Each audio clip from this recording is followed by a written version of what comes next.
Rich dad poor dad अध्याय 2। अमीर लोग पैसे के लिए काम नहीं करते।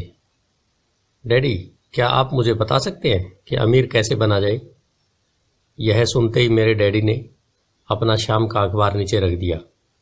बेटे, क्या तुम अमीर बनना चाहते हो? क्योंकि आज जिमी की मम्मी अपनी नई कैडिलैक कार में आई और वे लोग पिकनिक पर अपने समुद्र तट वाले घर पर जा रहे थे।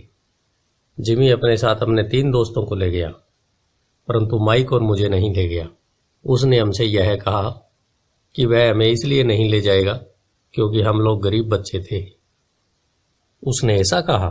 डैडी ने आत्मविश्वास से पूछा। हाँ बिल्कुल, मैंने दर्द भरी आवाज में कहा। डैडी ने अपना सिर हिलाया, नाक तक अपने चश्मे को चढ़ाया और फिर अखबार पढ़ने लगे। मैं उनके जवाब का इंतजार करता रहा। यह 1956 की बात है। तब मैं 9 साल का था। किस्मत की बात थी कि मैं उसी पब्लिक स्कूल में जाता था जिसमें अमीर लोगों के बच्चे पढ़ते थे। हम शुगर प्लांटेशन के कस्बे में रहते थे।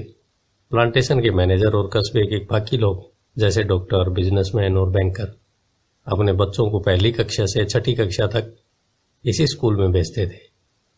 6ठी कक्षा के बाद बच्चों को प्राइवेट स्कूल में भेजा जाता था। अगर मेरा परिवार सड़क के दूसरी छोर पर रहा होता तो मुझे अलग तरह के स्कूल में भेजा जाता जहां मेरे जैसे परिवारों के बच्चे पढ़ते थे।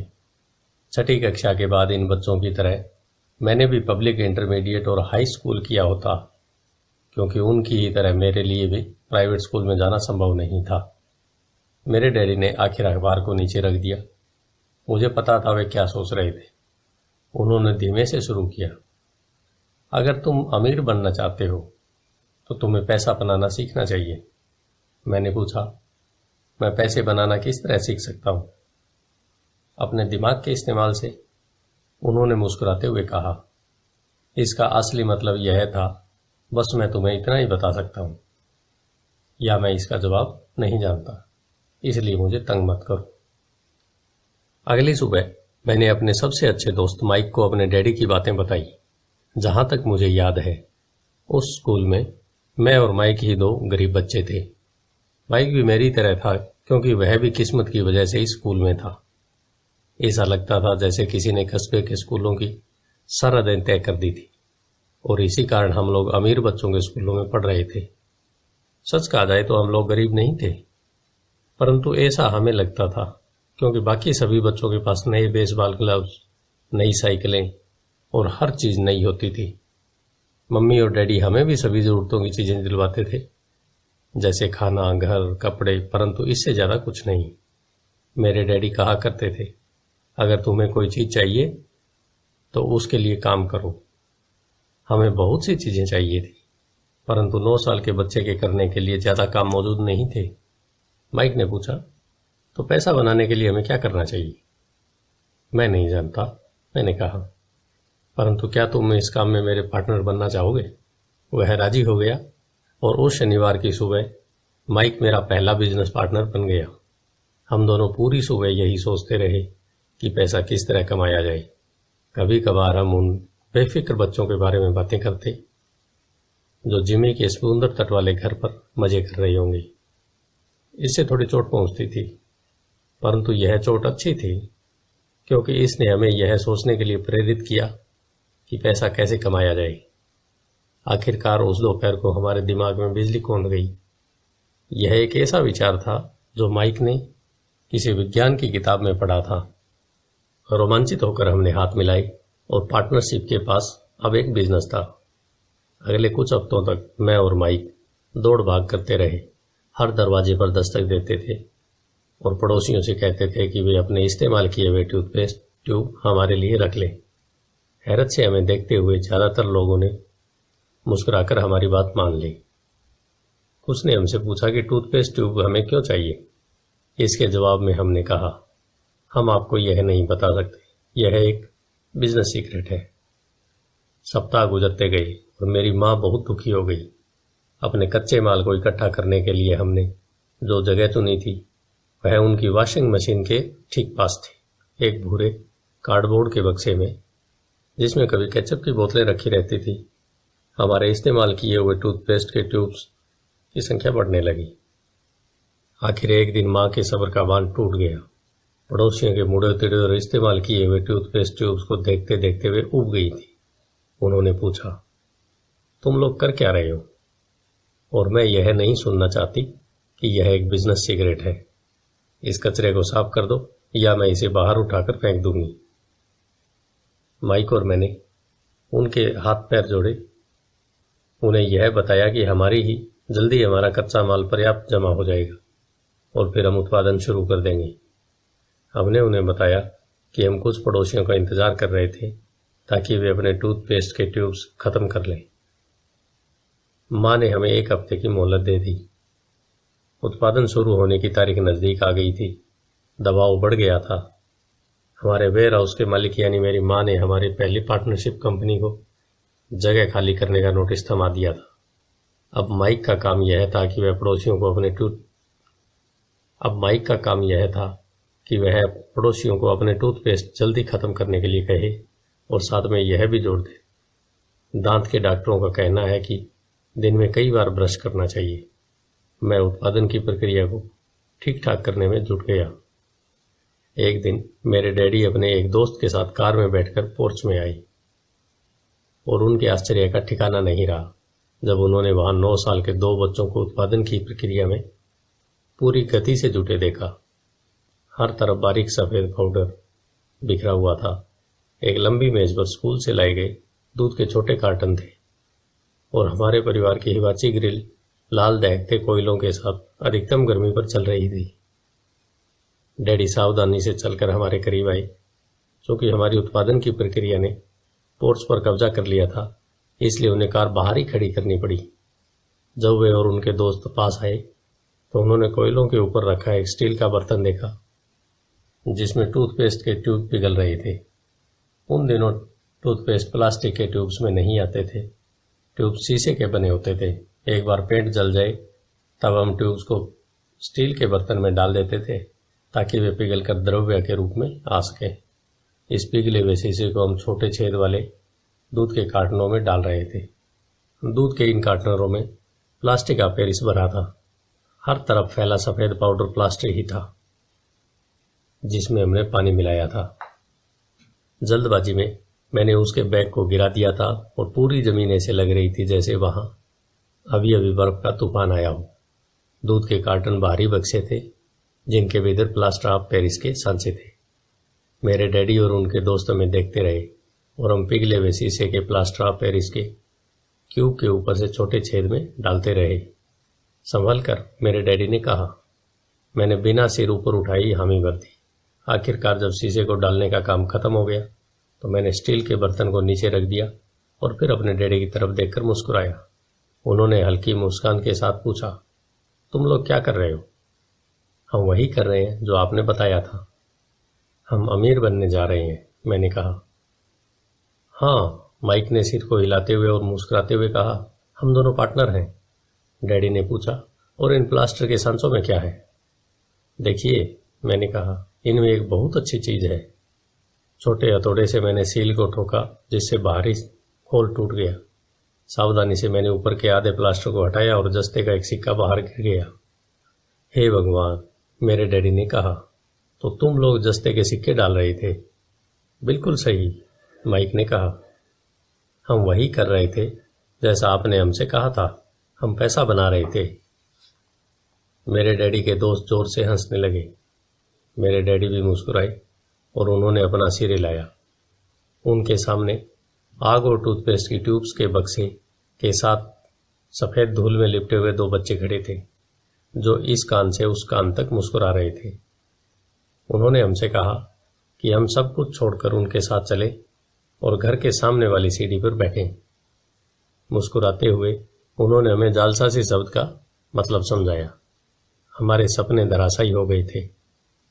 तो आपका मतलब है कि यह गैरकानूनी है? माइक ने कांपती आवाज में पूछा। छोड़ो भी, डैडी के दोस्त ने कहा। हो सकता है कि बच्चे अपनी जन्मजात प्रतिभा को विकसित कर रहे हो। मेरे डैडी हमें घूरते रहे। हाँ, यह गैरकानूनी है, डैडी ने नरमी से कहा, परंतु तुम लोगों ने यह साबित कर दिया कि तुम में बहुत ज्यादा रचनात्मकता और मौलिक विचार हैं। इसी तरह आगे बढ़ते रहो मुझे तुम पर गर्व है। निराश होकर माइक और मैं तकरीबन 20 मिनट तक चुपचाप अपना सिर पकड़कर बैठे रहे। इसके बाद हमने सारा अटाला साफ करना शुरू कर दिया। पहले ही दिन हमारा बिजनेस चौपट हो गया था। पाउडर साफ करते हुए मैंने माइक की तरफ देखा और कहा, मुझे लगता है जिमी और उसके दोस्त ठीक हैं, हम सचमुच गरीब हैं।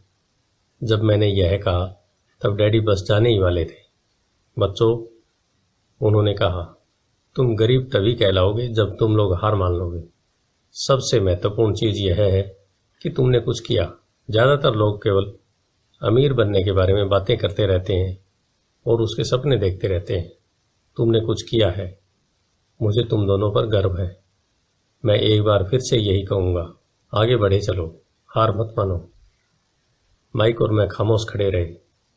यह सब सुनने में अच्छे थे, परंतु हमें यह पता नहीं था कि हमें क्या करना चाहिए। तो ऐसा क्यों है डैडी कि आप अमीर नहीं हैं? मैंने पूछा। क्योंकि मैंने एक स्कूल टीचर बनने का फैसला लिया था। स्कूल के टीचर अमीर बनने के बारे में नहीं सोचते। हम सिर्फ पढ़ाना पसंद करते हैं। काश कि मैं तुम लोगों की मदद कर सकता, परंतु हकीकत में मैं यह नहीं जानता कि दौलत कैसे कमाई जाती है। माइक और मैं पलटे और अपने सफाई अभियान में जुट गए। डैडी ने कहा, अगर तुम लोग यह सीखना ही चाहते हो कि अमीर कैसे बना जाता है तो मुझसे मत पूछो। माइक, तुम अपने डैडी से ही यह सवाल पूछो। मेरे डैडी?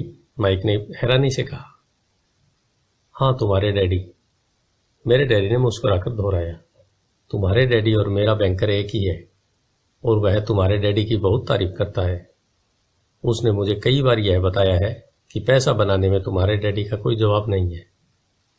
मेरे डैडी? माइक ने एक बार फिर हैरानी से पूछा। फिर ऐसा क्यों है कि स्कूल के अमीर बच्चों की तरह हमारे पास शानदार कार और आलीशान बंगला नहीं है? शानदार कार और आलीशान बंगले के होने का यह मतलब नहीं कि आप निश्चित रूप से अमीर हैं या आप पैसा बनाने की कला जानते हैं। डैडी ने जवाब दिया, जिमी के डैडी शुगर प्लांटेशन में काम करते हैं। उनमें और मुझ में ज्यादा फर्क नहीं है। वे एक कंपनी के लिए काम करते हैं और मैं सरकार के लिए। कंपनी उन्हें कार खरीद कर दे देती है। इस समय शक्कर की कंपनी आर्थिक संकट में फंसी हुई है और जिमी के डैडी के पास जल्द ही कुछ नहीं बचेगा। तुम्हारे डैडी अलग है माइक। ऐसा लगता है कि वे एक साम्राज्य बनाने जा रहे हैं और मेरा अंदाजा है कुछ ही सालों में बहुत अमीर बन जाएंगे। यह सुनकर माइक और मैं एक बार फिर रोमांचित हो गए। नए उत्साह से हमने अपने डूबे हुए व्यवसाय के कचरे को साफ करना शुरू कर दिया। जब हम सफाई कर रहे थे तो हमने यह भी योजना बना ली कि कब और कैसे माइक के डैडी से बात की जाए। समस्या यह थी कि माइक के डैडी बहुत ज्यादा काम करते थे और देर रात तक घर नहीं लौटते थे। माइक के डैडी के पास कई warehouse, construction company, stores की श्रृंखला और 3 रेस्तरां थे।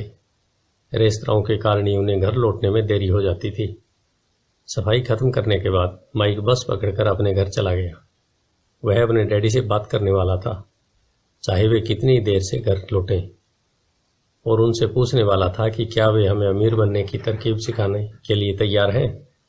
माइक ने मुझसे वादा किया कि जैसे ही वह अपने डैडी से बात कर लेगा वह मुझे फ़ोन करेगा, चाहे कितनी ही देर क्यों न हो जाए। फ़ोन रात को 8:30 बजे आया। ओके, अगले शनिवार, मैंने कहा और फ़ोन रख दिया। माइक के डैडी माइक और मुझसे मिलने के लिए तैयार हो गए थे। शनिवार की सुबह 7:30 बजे मैंने शहर के दूसरे हिस्से में जाने के लिए बस पकड़ी। माइकल और मैं सुबह 8 बजे उसके डैडी से मिले। वे पहले से ही व्यस्त थे और उनके पास 1 घंटे से भी ज्यादा का काम मौजूद था। जब मैं उनके साधारण छोटे और साफ घर के सामने पहुंचा तो मैंने देखा कि उनका कंस्ट्रक्शन सुपरवाइजर अपने पिकअप ट्रक में वहां से जा रहा था। माइक मुझे दरवाजे पर ही मिल गया। डैडी अभी फोन पर है और उन्होंने कहा है कि हम लोग पीछे के पोर्च में उनका इंतजार करें। माइक ने दरवाजा खोलते हुए कहा। जब मैंने उस पुराने घर की दहलीज के अंदर कदम रखा तो लकड़ी के पुराने फर्श की चरमराहट सुनाई दी। दरवाजे के भीतर सस्ती सी चटाई थी। चटाई वहां इसलिए रखी गई थी ताकि फर्श पर पड़े अनगिनत कदमों के निशानों को छुपाया जा सके। हालांकि वह साफ थी, पर यह स्पष्ट दिखता था कि उसे बदल लेना चाहिए। जब मैं संकरे लिविंग रूम में घुसा तो मेरा दम घुटने लगा था। वहां पुराने फर्नीचर की बू आ रही थी और निश्चित रूप से उस फर्नीचर को संग्रहालय में होना चाहिए था। सोफे पर 2 महिलाएं बैठी थी। उनकी उम्र मेरी माँ से थोड़ी ज्यादा थी। महिलाओं के सामने एक पुरुष मजदूरों के कपड़ों में बैठा हुआ था। उसने खाकी पैंट और खाकी शर्ट पहन रखा था। हालांकि कपड़े साफ और प्रेस किए हुए थे, परंतु उन्हें स्टार्च नहीं किया था। उस आदमी की उम्र मेरे डैडी से लगभग 10 साल ज्यादा हो गई, शायद 45 साल। जब मैं और माइक उनके पास से गुजरते हुए किचन की तरफ गए, जहां से पोर्च का रास्ता था, तो वे मुस्कुराई। मैं भी जवाब में शर्माकर मुस्कुरा दिया। ये लोग कौन है? मैंने पूछा। अरे, ये लोग डैडी के लिए काम करते हैं। बूढ़ा व्यक्ति उनके वेयर हाउसों को संभालता है और महिलाएं रेस्तरां की मैनेजर हैं। और तुमने उस कंस्ट्रक्शन सुपरवाइजर को तो देखा ही होगा, जो यहां से 50 मील दूर एक सड़क परियोजना पर काम कर रहा है। उनका दूसरा सुपरवाइजर, जो बहुत से घर बना रहा है, वह तुम्हारे आने से पहले ही जा चुका है। क्या ऐसा हमेशा ही होता है? मैंने पूछा। हमेशा तो नहीं, पर अक्सर ऐसा ही होता है, माइक ने कहा और मेरे पास अपनी कुर्सी खींचते हुए मुस्कुराया। मैंने उनसे पूछा था कि क्या वे हमें पैसा बनाना सिखाएंगे। माइक ने मुझे बताया। अच्छा, और उन्होंने इसका क्या जवाब दिया? मैंने सावधानीपूर्वक उत्सुकता से पूछा। पहले तो उनके चेहरे पर हंसी आई, पर फिर कुछ सोचकर उन्होंने कहा कि वे हमारे सामने एक ऑफर रखेंगे। अच्छा, मैंने कहा और अपनी कुर्सी की पीठ दीवार से टिका ली। मैं वहां कुर्सी के पिछले 2 पैरों के सहारे टिका बैठा रहा। माइक ने भी ऐसा ही किया। क्या तुम्हें पता है कि वे कौन सा ऑफर देने वाले हैं? मैंने पूछा। नहीं, पर हमें जल्दी इसका पता चल जाएगा। अचानक माइक के डैडी उस पुराने दरवाजे से घुसकर पोर्च में दाखिल हुए। माइक और मैं अपने पैरों पर कूद गए। आदर के कारण नहीं, बल्कि इसलिए कि हम चौंक गए थे। तो बच्चों, तैयार हो? माइक के डैडी ने एक कुर्सी हमारे पास खिसकाते हुए पूछा। हमने अपने सिर हिलाए और अपनी कुर्सियों को दीवार के पास से खींचकर उनके सामने रख लिया। वे एक विशाल शरीर के मालिक थे, लगभग 6 फीट ऊंचे और 200 पाउंड वजनी। मेरे डैडी इससे ऊंचे थे, लगभग इसी वजन के, और माइक के डैडी से 5 साल ज्यादा बड़े। वे लगभग एक जैसे ही थे, हालांकि दोनों एक ही प्रजाति के नहीं थे। हो सकता है कि उनकी ऊर्जा एक सी हो। माइक का कहना है कि तुम पैसा कमाना सीखना चाहते हो। क्या यह सही है, रॉबर्ट? मैंने तत्काल सहमति में अपना सिर हिलाया, हालांकि मुझे थोड़ा सा डर भी लग रहा था। उनके शब्दों और मुस्कुराहट के पीछे बहुत ताकत थी। अच्छा, यह रहा मेरा ऑफर। मैं तुम्हें सिखाऊंगा, परंतु मैं ऐसा क्लासरूम की शैली में नहीं करूंगा। अगर तुम मेरे लिए काम करोगे तो इसके बदले में मैं तुम्हें सिखाऊंगा।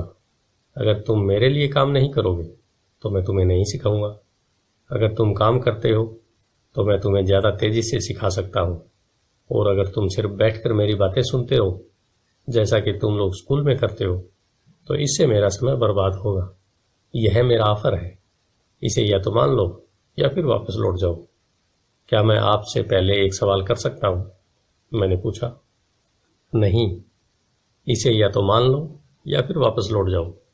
मेरे पास बर्बाद करने के लिए फालतू समय नहीं है। अभी ढेर सा काम पड़ा है। अगर तुम में तत्काल फैसला करने की क्षमता नहीं है तो तुम कभी पैसा बनाना नहीं सीख पाओगे। मौके आते हैं और चले जाते हैं, इसलिए तत्काल निर्णय लेने की क्षमता एक महत्वपूर्ण कला है। तुमने जैसा चाहा था वैसा एक मौका तुम्हारे सामने मौजूद है। अगले 10 सेकंड में या तो पढ़ाई चालू हो जाएगी या फिर यह हमेशा के लिए खत्म हो जाएगी। माइक के डैडी ने चिढ़ने वाली मुस्कुराहट के साथ कहा। मंजूर, हम दोनों ने कहा। बहुत बढ़िया, माइक के डैडी ने कहा। 10 मिनट में मिसेज मार्टिन आ जाएंगी। उनसे बातें करने के बाद मैं तुम्हें उनके साथ भेज दूंगा और तुम लोगों का काम शुरू हो जाएगा। मैं तुम्हें 1 घंटे के 10 सेंट दूंगा और तुम हर शनिवार 3 घंटे काम करोगे। पर आज तो मेरा सॉफ्टबॉल का मैच है, मैंने कहा। माइक के डैडी ने अपनी आवाज को धीमा परंतु कड़क करके कहा, या तो मान लो या फिर वापस लौट जाओ। मान लिया, मैंने जवाब दिया। सॉफ्टबॉल खेलने के बजाय काम करने और सीखने का विकल्प चुनने में ही समझदारी थी। शनिवार की खुशनुमा सुबह 9 बजे माइक और मैं मिसेज मार्टिन के साथ काम कर रहे थे। वे एक दयालु और धैर्यवान महिला थी। वे हमेशा कहा करती थी कि माइक और मुझे देखकर उन्हें अपने दोनों बच्चों की याद आ जाती है। और अब वे बड़े हो गए थे तथा दूर चले गए थे। हालांकि वे दयालु थीं, परंतु वे कड़ी मेहनत में भरोसा करती थीं और इसलिए वे हमें हमेशा काम में जुटाई रखती थी। वे बहुत कड़क मैनेजर थी। हम 3 घंटे तक डिब्बाबंद सामानों को सेल्फ पर से उतारते थे, उनकी धूल साफ करते और फिर उन्हें करीने से जमाते थे।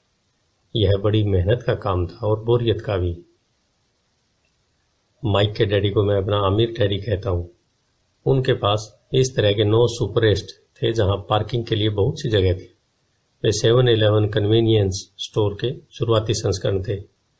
पड़ोस के जनरल स्टोर जहाँ लोग दूध, ब्रेड, बटर और सिगरेट जैसी चीजें खरीदते थे।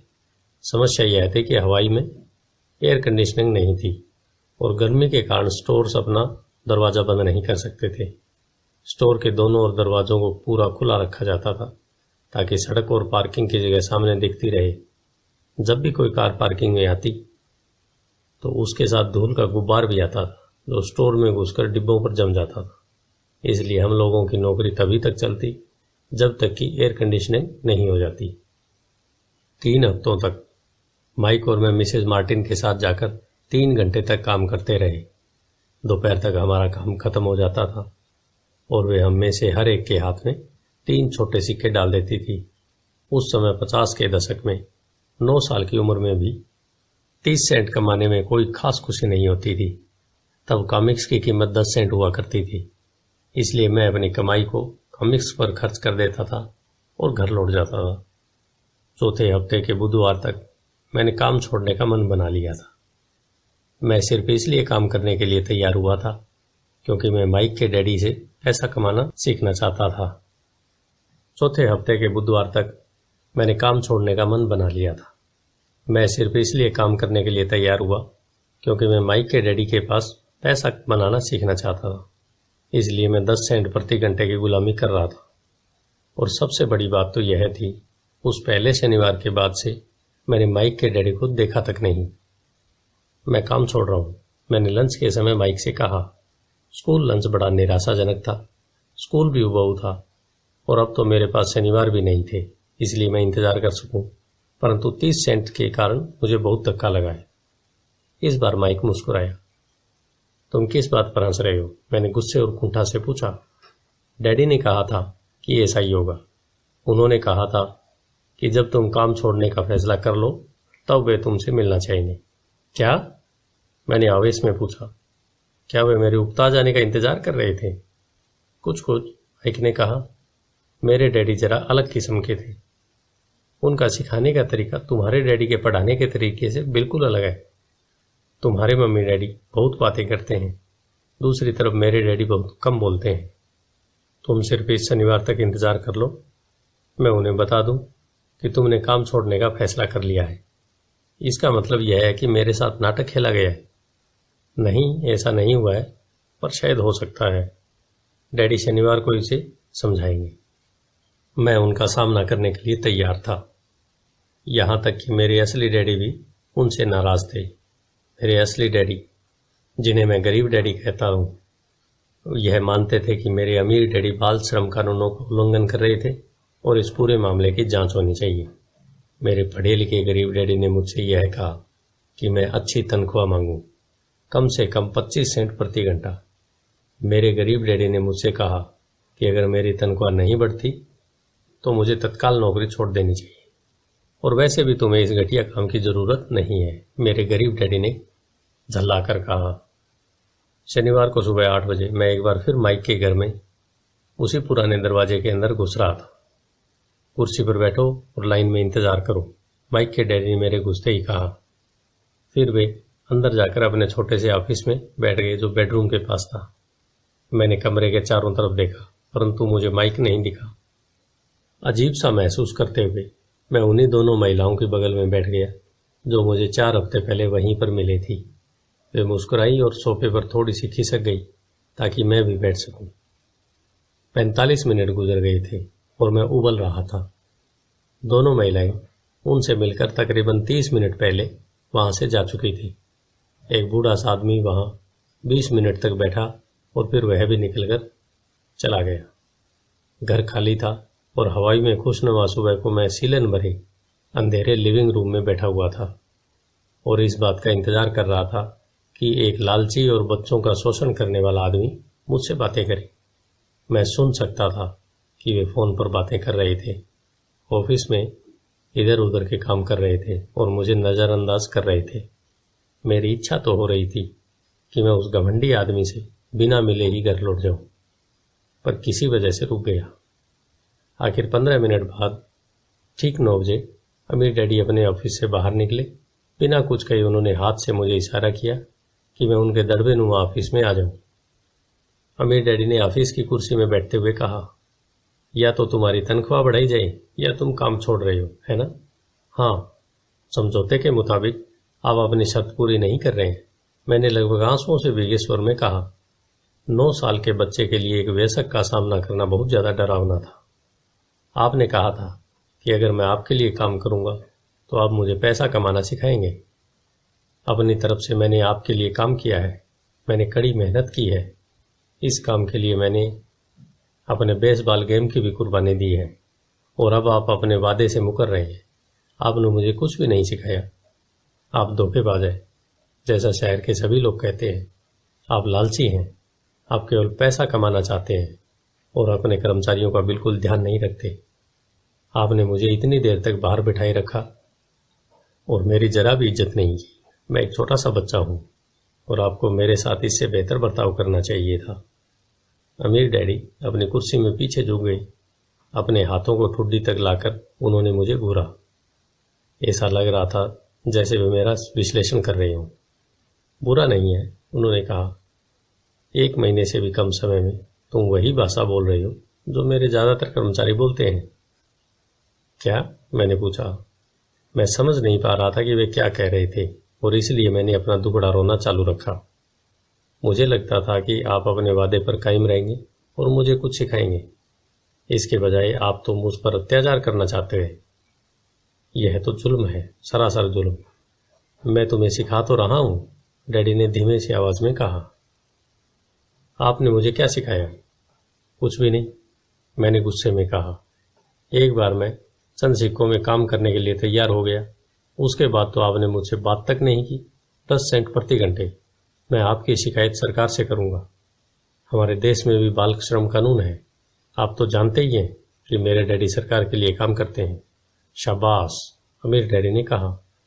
अब तुम उन ज्यादातर लोगों की भाषा बोल रहे हो जो कभी मेरे लिए काम करते थे। वे लोग जिन्हें या तो मैंने नौकरी से निकाल दिया या जिन्होंने खुद ही नौकरी छोड़ दी। तो इस बारे में आपको क्या कहना है? मैंने पूछा और मुझे यह लग रहा था कि कम उम्र के बावजूद मैं बहादुरी से बातें कर रहा था। आपने मुझसे झूठ बोला।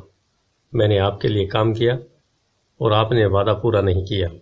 आपने मुझे कुछ भी नहीं सिखाया। कौन कहता है कि मैंने तुम्हें कुछ नहीं सिखाया है? मेरे अमीर डैडी ने शांति से कहा। मैंने 3 हफ्ते तक काम किया और इसी बीच आपने सिखाना तो दूर रहा, मुझसे कभी बात तक नहीं की। मैंने व्यंग भरे अंदाज में कहा। क्या सिखाने का मतलब केवल भाषण या बातचीत ही होता है? अमीर डैडी ने पूछा। और क्या, मैंने जवाब दिया। इस तरह से वे तुम्हें स्कूल में सिखाते हैं? उन्होंने मुस्कुराकर कहा, परंतु जिंदगी तुम्हें इस तरह नहीं सिखाती और मेरा यह मानना है कि जिंदगी सबसे बढ़िया टीचर होती है।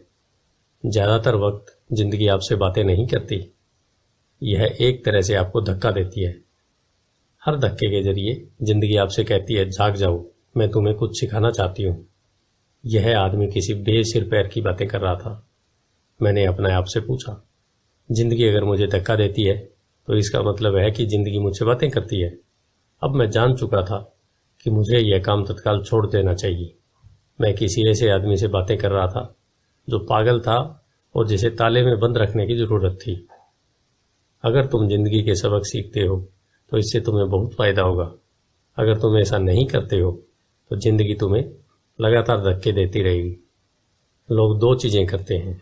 कुछ लोग जिंदगी के धक्के को सहन करते चले जाते हैं, बाकी लोग गुस्सा हो जाते हैं और जिंदगी को धक्का दे देते हैं। परंतु वे धक्के देते हैं अपने बॉस को, अपने काम को, अपनी पत्नी या पति को। वे यह नहीं जानते कि जिंदगी उन्हें धक्का दे रही है। मैं नहीं जानता था कि वे किस बारे में बात कर रहे थे। जिंदगी हम सबको धक्के मारती है। कुछ लोग हार मान लेते हैं, बाकी के लोग लड़ते हैं, कुछ लोग सबक सीख लेते हैं और आगे बढ़ जाते हैं। वे जिंदगी के धक्कों का स्वागत करते हैं। इन गिने चुने लोगों के लिए इसका मतलब यह होता है कि उन्हें कुछ नया सीखना चाहिए। वे सीखते हैं और आगे बढ़ जाते हैं। ज़्यादातर लोग छोड़ देते हैं और कुछ लोग तुम्हारी तरह लड़ते भी हैं। अमीर डैडी खड़े हो गए और उन्होंने टूटी फूटी खिड़की को बंद कर लिया। अगर तुम यह सबक सीख लेते हो तो तुम एक समझदार, अमीर और सुखी युवक बन सकते हो। अगर तुम यह नहीं सीखते तो तुम जिंदगी भर अपनी समस्याओं के लिए अपनी नौकरी, कम तनख्वाह या अपने बॉस को कोसते रहोगे। तुम हमेशा ऐसे बड़े मौके की उम्मीद करते रहोगे जो आए और तुम्हारी आर्थिक समस्याओं को सुलझा दे। अमीर डैडी ने मेरी तरफ देखा कि क्या मैं अब भी उनकी बातें सुन रहा हूँ। उनकी आंखें मेरी आंखों से मिली। हम एक दूसरे की तरफ देखते रहे और हमारी आंखों के बीच संप्रेषण की धाराएं बहने लगी। आखिर जब मैं उनके संदेश का मतलब समझ गया तो मैंने अपनी नजरें झुका ली। मैं जान गया था कि वे सही थे।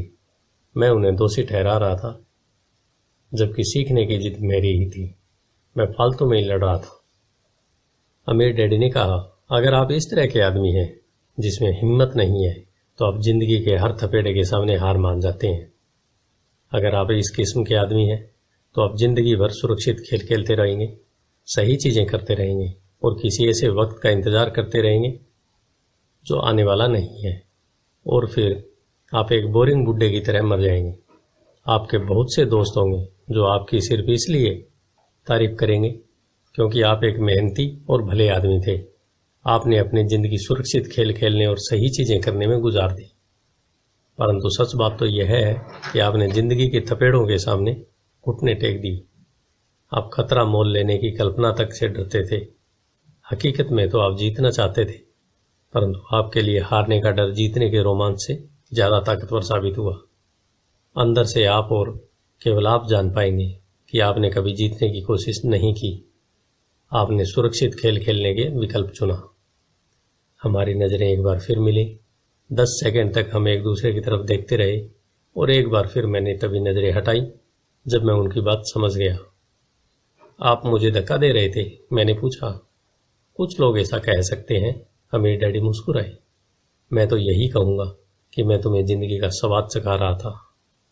कैसा स्वाद? मैंने पूछा। मैं अब भी गुस्सा था, परंतु अब मेरी जिज्ञासा भी जाग गई थी। अब मैं सीखने के लिए तैयार भी था।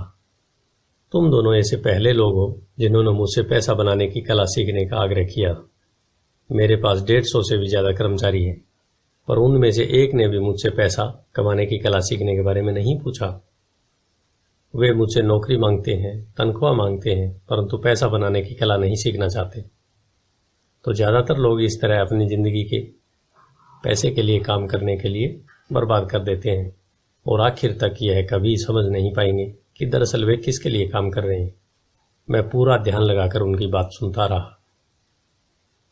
तो जब माइक ने मुझसे कहा कि तुम पैसे कमाने की कला सीखना चाहते हो, तो मैंने एक ऐसा कोर्स तैयार किया जो असली जिंदगी के करीब था। मैं बोलते बोलते थक जाता, परंतु तुम कभी मेरी बात का मतलब नहीं समझ पाते। इसलिए मैंने यह फैसला किया कि तुम्हें जिंदगी के थपेड़ों का स्वाद चखा दिया जाए, ताकि तुम मेरी बात सुन भी सको और समझ भी सको।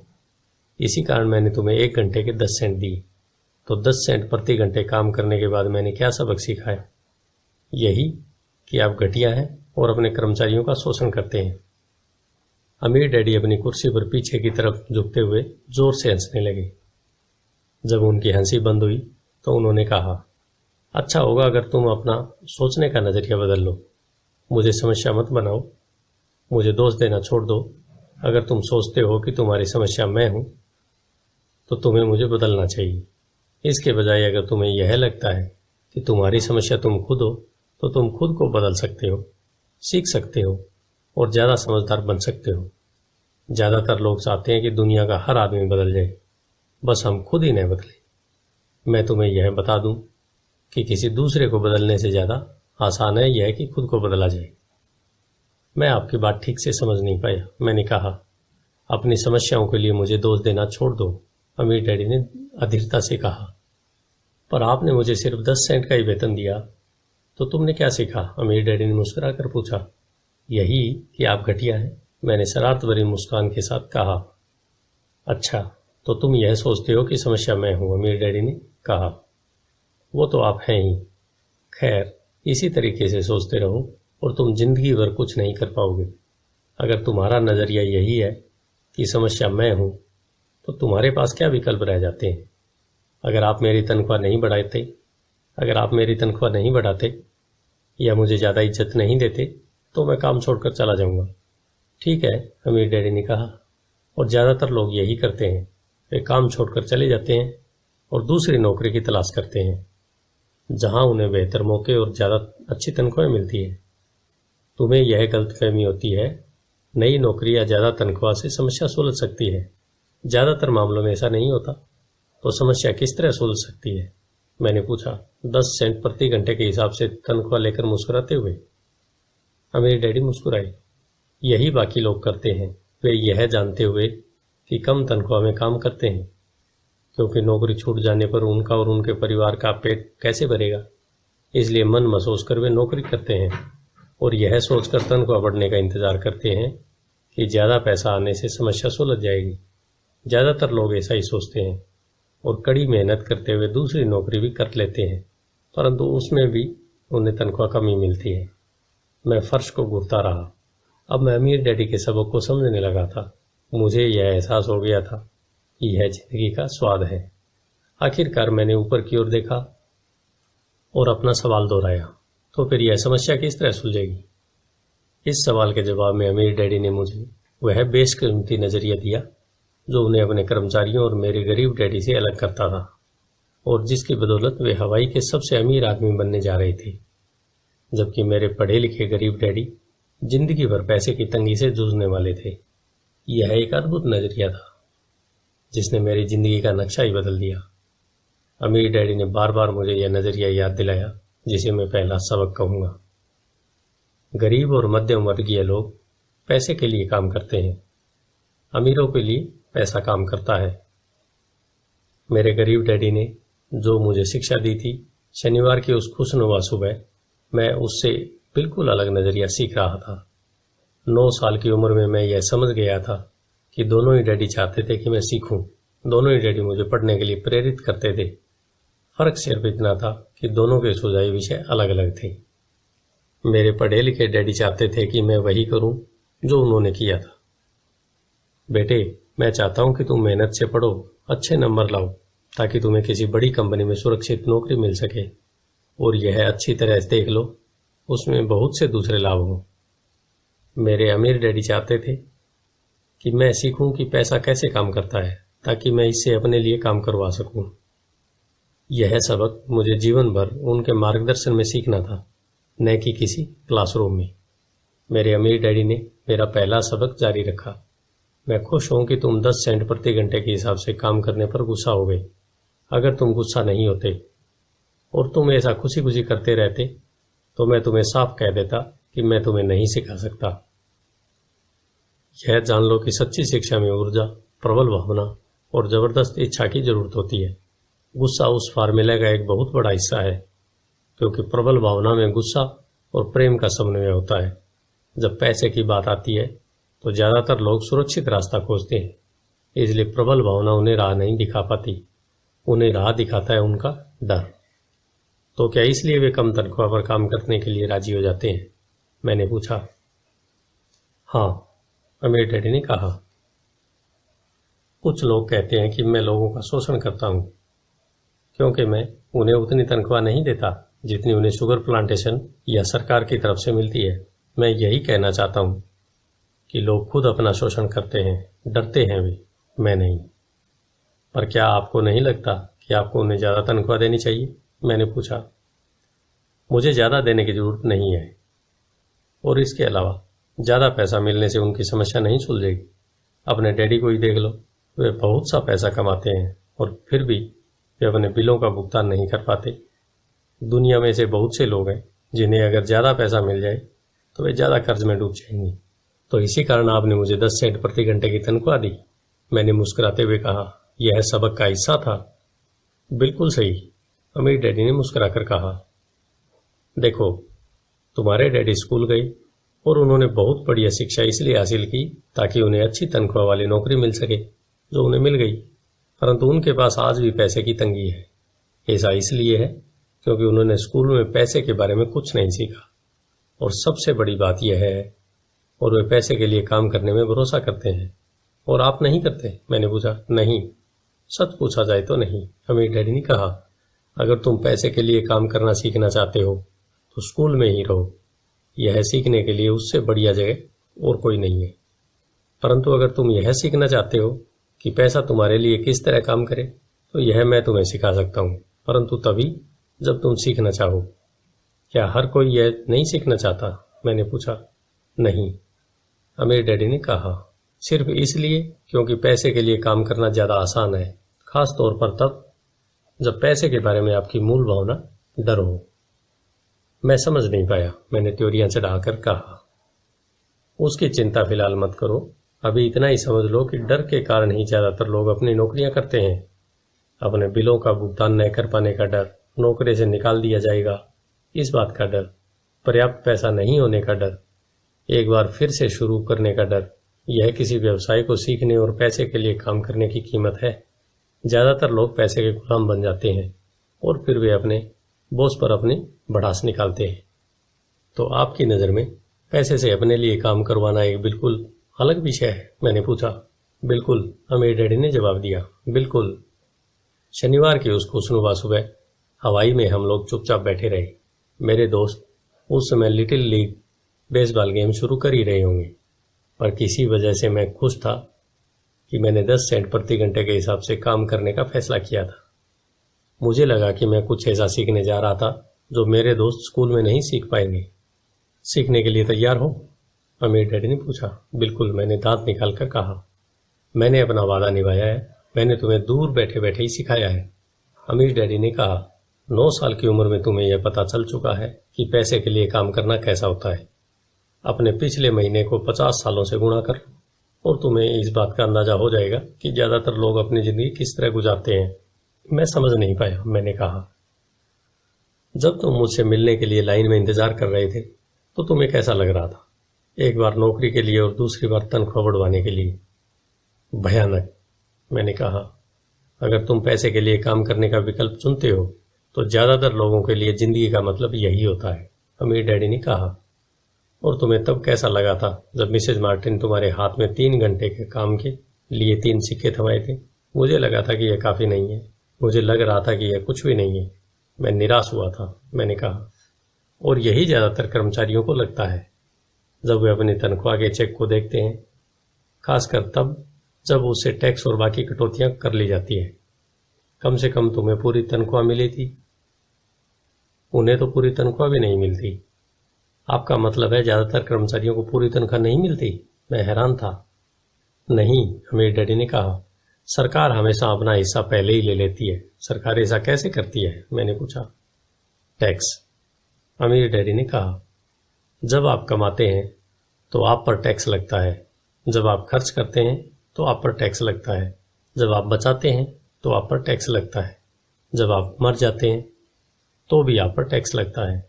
लोग सरकार को ऐसा क्यों करने देते हैं? अमीर लोग ऐसा नहीं करने देते, अमीर डैडी ने मुस्कुरा कर कहा। परंतु गरीब और मध्यम वर्गीय लोग ऐसा करने देते हैं। मैं दावा करता हूं कि मैं तुम्हारे डैडी से ज्यादा कमाता हूं, परंतु वे ज्यादा टैक्स देते हैं। यह कैसे संभव है? मैंने पूछा। 9 साल का बच्चा इस अजीब आंकड़े को समझ नहीं पा रहा था। कोई आदमी सरकार को ऐसा करने की इजाजत कैसे दे सकता है? अमीर डैडी चुपचाप बैठे रहे। मैं समझ गया कि वे चाहते थे कि मैं सुनूं, न कि उनसे फालतू सवाल पूछूं। आखिर मैं शांत हो गया। जो मैंने सुना था वह मुझे अच्छा नहीं लगा था। मैं जानता था कि मेरे डैडी हमेशा टैक्स का रोना रोते रहते थे, परंतु दरअसल इस बारे में वे कुछ भी नहीं कर पाते थे। क्या जिंदगी उन्हें धक्का दे रही थी?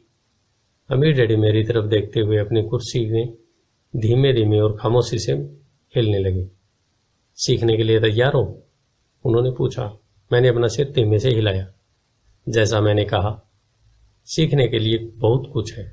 पैसे से अपने लिए काम कैसे करवाया जाए, यह जिंदगी भर चलने वाली पढ़ाई है।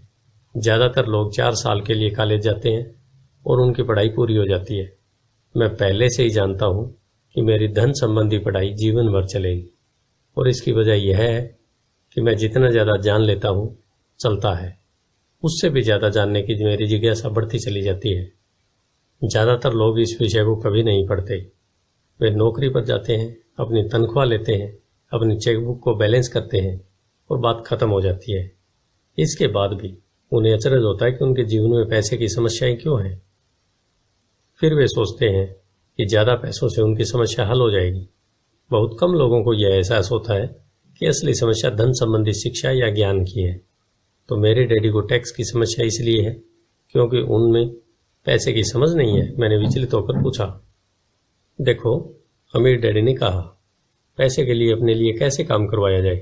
टैक्स तो उस शिक्षा का सिर्फ एक हिस्सा है।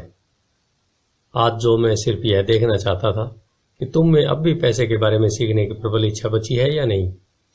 ज्यादातर लोगों में सीखने की प्रबल इच्छा नहीं होती।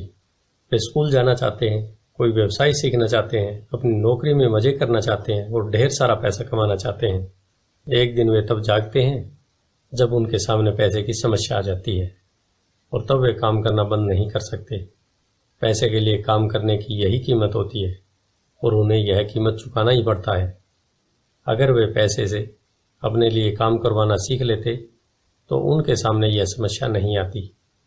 तो तुम में अब सीखने की, जानने की जिज्ञासा है? अमीर डैडी ने पूछा। अच्छा, अमीर डैडी ने कहा, अब काम पर वापस जाओ और इस बार मैं तुम्हें बिल्कुल तनख्वाह नहीं दूंगा। मैंने हैरानी से पूछा, तुमने सही सुना, तनख्वाह बंद? तुम हर शनिवार 3 घंटे उसी तरह काम करोगे, परंतु इस बार तुम्हें 10 सेंट प्रति घंटे के हिसाब से तनख्वाह नहीं मिलेगी। तुमने तो कहा है कि तुम पैसे के लिए काम करना नहीं सीखना चाहते, इसलिए मैं तुम्हें बदले में कुछ भी नहीं दूंगा। मैंने माइक से पहले ही बात कर ली है, वह पहले से ही काम पर है। मुफ्त में डिब्बों की सफाई कर रहा है और उन्हें करीने से जमा रहा है। अब तुम भी जल्दी से जाकर काम में जुट जाओ। यह ठीक नहीं है, मैं चिल्लाया। आपको कुछ न कुछ तनख्वाह तो देनी चाहिए। तुमने कहा था कि तुम सीखना चाहते हो। अगर तुम इस बात को अभी नहीं सीख पाओगे तो तुम भी उन्हीं 2 महिलाओं और बूढ़े आदमी की तरह बन जाओगे जो मेरे लिविंग रूम में बैठे थे। ये लोग पैसे के लिए काम करते हैं और डरते हैं कि उन्हें मैं नौकरी से निकालने दूं। या तुम अपने डैडी की तरह बन जाओगे जो पैसा तो बहुत कमाते हैं परंतु गले तक कर्ज में डूबे रहते हैं। शायद उन्हें यह उम्मीद रहती है ज़्यादा पैसे से उनकी समस्याएं सुलझ जाएंगी। अगर तुम यही चाहते हो तो मैं एक बार फिर 10 सेंट के अपने पुराने वादे पर लौटने को तैयार हूं। या तुम वह कर सकते हो जो ज़्यादातर लोग करते हैं, इस बारे में शिकायत करो कि तनख्वाह बहुत कम है और तुम यह नौकरी छोड़कर दूसरी नौकरी तलाश शुरू कर दो। मेरी समझ में नहीं आ रहा था कि मैं क्या करूं। मैंने पूछा। अमीर डैडी ने अपने सिर पर उंगली रखी। इसका इस्तेमाल करो। उन्होंने कहा, अगर तुम इसका सही इस्तेमाल करोगे तो तुम मुझे जल्दी इस बात के लिए धन्यवाद दोगे कि मैंने तुम्हें मौका दिया, और एक दिन तुम बहुत अमीर आदमी बन जाओगे। मैं वहां यह सोचते हुए खड़ा था कि मुझे कितना घटिया विकल्प दिया गया है। मैं यहाँ अपनी तनख्वाह बढ़वाने आया था और अब मुझे मुफ्त में काम करने के लिए कहा जा रहा है। अमीर डैडी ने एक बार फिर अपनी उंगली को सिर पर रखा और कहा, इसका इस्तेमाल करो। अब यहाँ से जाओ और अपने काम में जुट जाओ। सबक 1, अमीर लोग पैसे के लिए काम नहीं करते। मैंने अपने गरीब डैडी को यह नहीं बताया कि अब मैं मुफ्त में काम कर रहा हूँ। उन्हें यह समझ में नहीं आता। मैं उन्हें इसकी वजह ठीक से इसलिए नहीं समझा सकता था क्योंकि मैं खुद भी इसे ठीक से नहीं समझ पाया था। अगले 3 हफ्ते माइक और मैं 3 घंटे तक हर शनिवार को काम करते रहे, मुफ्त में। काम बहुत परेशानी वाला नहीं था और वक्त गुजरने के साथ साथ यह ज़्यादा आसान होता जा रहा था। मुझे अफसोस था तो अपने छूटे हुए बेसबॉल गेम्स और कॉमिक्स का। अब मैं उनका मज़ा नहीं ले सकता था। तीसरे हफ्ते दोपहर में अमीर डैडी आए। हमने उनके ट्रक के पार्किंग में आने की आवाज़ सुनी। वे स्टोर में घुसे और उन्होंने मिसेज मार्टिन को गले लगाकर अभिवादन किया।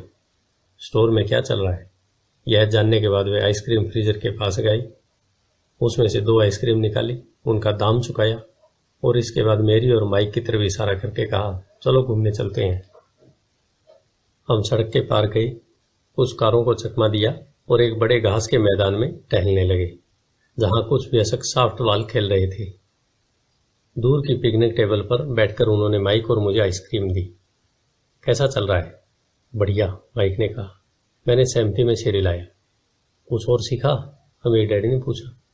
माइक और मैंने एक दूसरे की तरफ देखा, अपने कंधे उचकाई और अपने सिर को नहीं में एक सा हिलाया। अच्छा यह होगा कि तुम बचपन से ही यह सोचना चालू कर दो।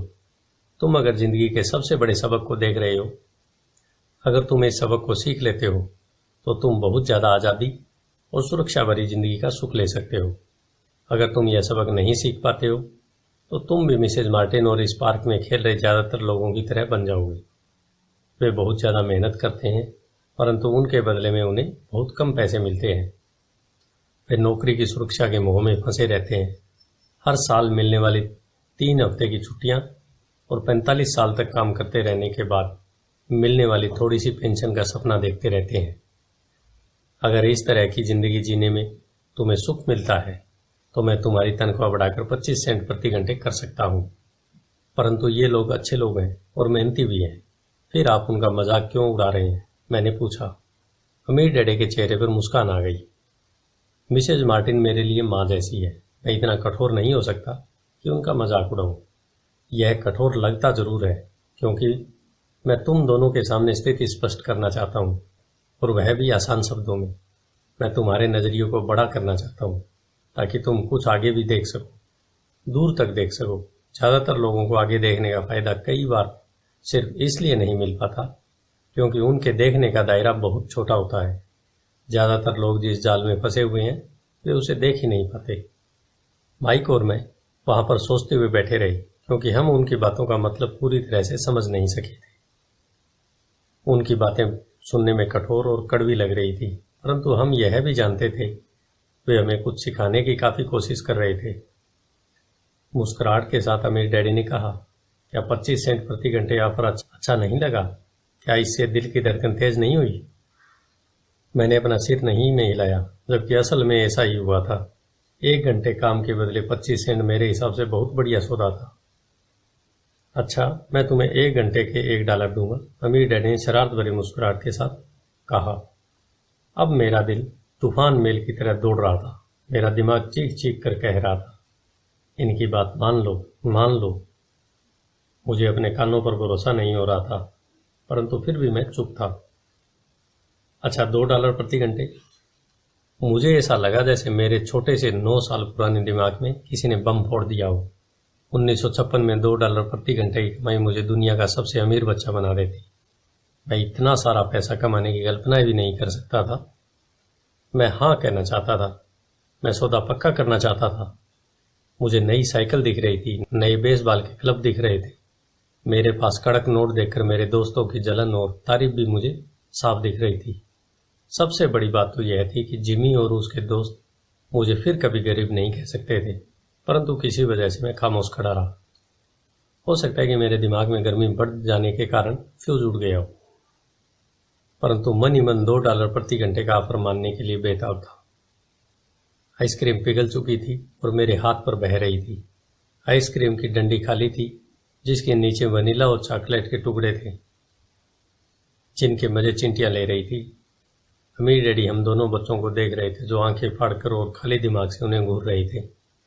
उन्हें मालूम था कि वे हमारी परीक्षा ले रही है, और वे यह भी जानते थे कि हमारे दिल का एक कोना उस ऑफर को मानने के लिए बेताब हो रहा था। वे जानते थे कि हर व्यक्ति की आत्मा का एक हिस्सा कमजोर और जरूरतमंद होता है जिसे खरीदा जा सकता है, और वे यह भी जानते थे कि हर व्यक्ति की आत्मा का एक हिस्सा मजबूत दृढ़ निश्चयी होता है जिसे कभी नहीं खरीदा जा सकता। असली सवाल यह था कि इनमें से कौन सा हिस्सा ज्यादा ताकतवर है। उन्होंने अपनी जिंदगी में हजारों लोगों की परीक्षा ली थी। जब वे नौकरी मांगने के लिए आए लोगों का इंटरव्यू लेते थे तो वे हर बार आत्माओं की परीक्षा लेते थे। अच्छा, $5 प्रति घंटे? अचानक मेरे अंदर शांति छा गई। कुछ था जो बदल गया था। ऑफर बहुत ही बड़ा था और मूर्खतापूर्ण लग रहा था। 1956 में गिने चुने वयस्कों को $5 प्रति घंटे से ज्यादा मिलता होगा। लालच खत्म हो गया था और इसकी जगह शांति ने ले ली थी। धीमे से मैं अपनी बाईं तरफ खड़े माइक की तरफ मुड़ा। उसने मेरी तरफ देखा। मेरी आत्मा का जो हिस्सा कमजोर और जरूरतमंद था वह खामोश हो चुका था। मेरा वह हिस्सा जिसे खरीदा नहीं जा सकता था वह आगे आ चुका था। मेरे दिमाग और आत्मा में पैसे को लेकर हुए इस युद्ध में शांति और विश्वास जीत चुके थे। मैं जानता था कि माइक भी उसी बिंदु पर पहुंच चुका था। अच्छा, अमीर डैडी ने धीमे से कहा, ज्यादातर लोगों की एक कीमत होती है और उनकी कीमत इसलिए होती है क्योंकि हम सभी में दो भावनाएं होती है, डर और लालच। पहले वो पैसे के बिना रहने के डर से कड़ी मेहनत करते हैं। इसके बाद जब हमें तनख्वाह मिलती है तो हमें लालच या इच्छा की भावना जाग जाती है। पैसे होने पर हम उन बढ़िया चीजों के बारे में सोचने पर मजबूर हो जाते हैं जो उस पैसे से खरीदी जा सकती है।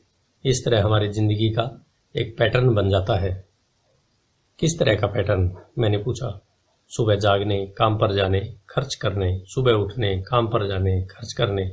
लोगों की जिंदगी हमेशा डर और लालच इन्हीं दो भावनाओं से चलती है। उन्हें अगर ज्यादा पैसा दे भी थे तो वे इसी पैटर्न पर चलकर अपना खर्च बढ़ा लेंगे। इसी पैटर्न को मैं चूहा दौड़ कहता हूं। क्या कोई दूसरा रास्ता भी है? माइक ने पूछा। हाँ, अमीर डैडी ने धीमे से कहा, परंतु इसे बहुत कम लोग खोज पाते हैं। और वह रास्ता क्या है? माइक ने पूछा। उसी रास्ते को तुम लोग काम करते हुए और मेरे हिसाब से सीखते हुए खोज लोगे। मैं यही उम्मीद करता हूं। इसी कारण मैंने तुम्हें पैसे देना बंद कर दिया। इस बारे में कोई संकेत तो दीजिए, माइक ने कहा। हम लोग मेहनत से काम करते करते थक चुके हैं, खासकर तब जब इसके बदले में कुछ नहीं मिल रहा हो। पहला कदम तो यह है कि तुम लोग सच बोलो, अमीर डैडी ने कहा। हम लोग झूठ नहीं बोल रहे हैं, मैंने कहा। मैंने कब कहा कि तुम लोग झूठ बोल रहे हो? मैं तो यह कह रहा हूं कि सच्ची बात कह देना चाहिए, अमीर डैडी ने जवाब दिया। किस बारे में? मैंने कहा, इस बारे में कि तुम लोगों को कैसा लग रहा है, अमीर डैडी ने कहा। तुम्हें यह किसी और से कहने की जरूरत नहीं है, सिर्फ अपने आप से सच बोलो।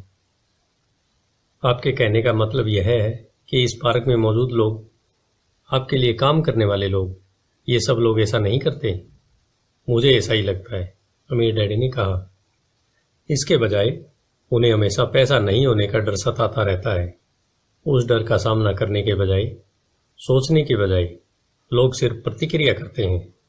इस दौरान वे दिल से काम लेते हैं, दिमाग से नहीं। अमीर डैडी ने अपने सिर पर उंगली ठोकते हुए कहा। फिर उनके हाथ में कुछ पैसे आ जाते हैं और उनमें खुशी, इच्छा, लालच की भावना आ जाती है और एक बार फिर वे दिमाग से सोचने के बजाय दिल से काम करने लगते हैं। तो वे दिल से, अपनी भावनाओं से सोचते हैं, माइक ने कहा। बिल्कुल ठीक, अमीर डैडी ने कहा। वे इस बारे में सच नहीं बताते कि उन्हें कैसा लग रहा है। वे अपनी भावना से काम करते हैं और दिमाग से सोचने का कष्ट नहीं उठाते। उन्हें डर लगता है। वे नौकरी करने जाते हैं और आशा करते हैं कि ज्यादा पैसे आने से उनका डर दूर हो जाएगा, परंतु ऐसा नहीं होता है। वही पुराना डर उन्हें फिर से सताने लगता है। वे फिर से नौकरी करने जाते हैं और फिर आशा करते हैं कि पैसा उनके डर को कम कर देगा, परंतु ऐसा नहीं होता। डर के ही कारण वे नौकरी के जाल में फंसे रहते हैं। पैसा कमाते हैं, काम करते हैं, पैसा कमाते हैं और आशा करते हैं कि डर से उनका पीछा छूट जाएगा, परंतु हर रोज जब वे उठते हैं तो उनका पुराना डर भी उनके साथ उठता है। वही पुराना डर करोड़ों लोगों को रात भर जगाता है और उनकी रात बहुत चिंता और परेशानी से गुजरती है। इसलिए वे उठते हैं, काम पर जाते हैं और यह आशा करते हैं कि तनख्वाह के चेक से उनके दिल को कुतरने वाले इस डर को वे मौत के घाट उतार देंगे। सच बात तो यह है कि पैसा उनकी जिंदगी को चला रहा है, परंतु वे इस बारे में कभी सच नहीं बोलते। पैसे ने उनकी भावनाओं पर कब्जा कर लिया है और उनकी आत्माओं पर भी। यह कहकर अमीर डैडी खामोश हो गए ताकि उनके शब्दों में छुपा संदेश हमारे अंदर चला जाए। माइक और मैंने उनकी बातें सुनी थी, परंतु हम उनका मतलब पूरी तरह समझ नहीं पाए थे। मुझे अक्सर यह हैरानी होती है कि लोगों को ऑफिस जाने की इतनी जल्दी क्यों होती है। उन्हें अपनी नौकरी में खास मजा नहीं आता था और वे कभी खुश भी नहीं दिखते थे। फिर क्या वजह थी कि वे उन्हें जल्दी ऑफिस जाने के लिए प्रेरित करती थी? जब अमीर डैडी ने देख लिया कि हम जितना समझ सकते थे हमने उतना समझ लिया, तो उन्होंने आगे कहा, मैं यह चाहता हूं कि तुम लोग इस जाल से बचो। दरअसल मैं तुम्हें यही सिखाना चाहता हूं। मेरा मकसद सिर्फ अमीर बनना सिखाना नहीं है। अमीर बनने से समस्या नहीं सुलझेगी। मैंने आश्चर्य से पूछा। बिल्कुल नहीं, मुझे दूसरी भावना, इच्छा के बारे में अपनी बात पूरी करने दो। कुछ लोग इसे लालच कहते हैं, परंतु मैं इसे इच्छा कहना ज्यादा पसंद करता हूं। यह बुरा नहीं है कि हम किसी बेहतर, ज्यादा सुंदर, ज्यादा सुखद या रोमांचक चीज की इच्छा करें। लोग इच्छा की वजह से भी पैसे के लिए काम करते हैं। उन्हें सुख के लिए भी पैसे की जरूरत होती है, क्योंकि वे मानते हैं कि पैसे से सुख खरीदा जा सकता है। परंतु पैसा जो खुशी देता है वह अक्सर पल भर की होती है। उन्हें ज्यादा खुशी, ज्यादा आनंद, ज्यादा आराम, ज्यादा सुरक्षा हासिल करने के लिए और ज्यादा पैसे की जरूरत होती है। इसलिए वे काम करते रहते हैं और यह सोचते रहते हैं कि पैसा डर और लालच से परेशान उनकी आत्माओं को शांत कर देगा। परंतु पैसा यह काम नहीं कर सकता। अमीर होने के बाद भी नहीं, माइक ने कहा। हाँ, अमीर होने के बाद भी नहीं, अमीर डैडी ने कहा। दरअसल बहुत से अमीर लोग इच्छा के कारण नहीं, बल्कि डर के कारण अमीर होते हैं। वे सचमुच सोचते हैं कि दौलत हो तो पैसे न होने का डर, गरीब होने का डर खत्म हो जाता है। इसलिए वे ढेर सारी दौलत जमा कर लेते हैं और तब जाकर उन्हें पता चलता है कि उनका डर और बढ़ गया है। उन्हें अब इसके खोने की चिंता सताने लगी है। मैं ऐसे दोस्तों को जानता हूं जो बहुत सा पैसा होने के बाद भी काम में जुटे रहते हैं। मैं ऐसे लोगों को भी जानता हूं जिनके पास आज करोड़ों की दौलत है, परंतु वे आज उससे भी ज्यादा चिंतित और परेशान हैं जितने वे अपनी गरीबी के दिनों में थे। उन्हें इस बात का डर है कि वे अपनी सारी दौलत खो देंगे। अमीर बनने से पहले जो डर उन्हें सता रहे थे, वे अमीर बनने के बाद और भी बढ़ गए हैं। दरअसल उनकी आत्मा का कमजोर और जरूरतमंद हिस्सा अब और तेजी से चीख रहा है। वे अपने आलीशान बंगलों, शानदार कारों और उस ऐशो आराम की जिंदगी को खोना नहीं चाहते जो पैसे से खरीदी गई है। वे इसी चिंता में घुलते रहते हैं कि अगर वे कंगाल हो गई तो उनके दोस्त क्या कहेंगे। इसी चिंता की वजह से कई लोग तो न्यूरोटिक और कुंठित तक हो चुके हैं। हालांकि वे अमीर दिखते हैं और उनके पास पहले से ज्यादा पैसा है। तो क्या अमीर आदमी ज्यादा सुखी होता है? मैंने पूछा। नहीं, मेरे हिसाब से तो ऐसा नहीं होता, अमीर डैडी ने जवाब दिया। पैसे से दूर रहना भी उतना ही बड़ा पागलपन है जितना कि उसके पीछे भागना। उसी समय कस्बे का एक पागल हमारी मेज के पास से गुजरा और कूड़ेदान के पास रुककर उसने कुछ ढूंढने लगा, जैसे उसे किसी ने समझाकर भेजा हो। चर्चा के इस मोड़ पर हम तीनों उसकी हरकतों को दिलचस्पी के साथ देख रहे थे, जबकि इससे पहले हमने उसे नजरअंदाज कर दिया होता। अमीर डैडी ने अपने पर्स में से $1 निकाला और उस पागल बूढ़े को पास आने का इशारा किया। पैसा देखते ही वह तत्काल चला आया। उसने पैसे के लिए अमीर डैडी को ढेर सारी शुभकामनाएं दी और अपनी अच्छी किस्मत पर खुश होकर वह जल्दी से वहां से चला गया। इसमें और मेरे ज्यादातर कर्मचारियों में बहुत सा अंतर नहीं है, अमीर डैडी ने कहा। मैं ऐसे बहुत से लोगों से मिलता हूं जो कहते हैं, अरे मुझे पैसे में कोई रुचि नहीं है, फिर भी वे हर रोज 8 घंटे की नौकरी करते हैं। यह तो सच्चाई को नकारना है। अगर उन्हें पैसे में रुचि नहीं है तो वे नौकरी पर क्यों जाते हैं? इस तरह का चिंतन पागलपन का चिंतन है। उस कंजूसी भरे चिंतन से भी ज्यादा पागलपन का है जिसमें कोई अमीर पैसे पर कुंडली मारकर बैठ जाता है। जब मैं वहां अपने अमीर डैडी की बात सुन रहा था तब मेरे दिमाग में यह ख्याल आ जाता था कि मेरे गरीब डैडी 1000 बार कह चुके थे, मुझे पैसे में कोई रुचि नहीं है। वह ऐसा अक्सर कहा करते थे। वे खुद की असली भावनाओं को छुपाने के लिए हमेशा यह भी कहा करते थे, मैं इसलिए काम करता हूं क्योंकि मुझे अपना काम बहुत पसंद है। तो हमें क्या करना चाहिए? मैंने पूछा। यही कि हम पैसे के लिए काम नहीं करें जब तक कि हमारे मन से डर और लालच की भावनाएं पूरी तरह से निकल न जाए। उसमें तो बहुत समय बर्बाद हो जाएगा, अमीर डैडी ने कहा। भावनाओं के कारण ही तो हम इंसान हैं, इन्हीं के कारण हमारी हस्ती है। भावना शब्द का मतलब है चलायमान ऊर्जा। अपनी भावनाओं के बारे में ईमानदार रहो और अपने दिमाग और भावनाओं का इस्तेमाल अपने समर्थन में करो, न कि विरोध में। आह, माइक ने कहा। अगर तुम्हें मेरी बात समझ में नहीं आई हो तो इस बारे में चिंता मत करो, आगे आने वाले सालों में तुम्हें इसका मतलब समझ में आएगा। अपनी भावनाओं पर प्रतिक्रिया करने के बजाय उनका विश्लेषण करने की कोशिश करो।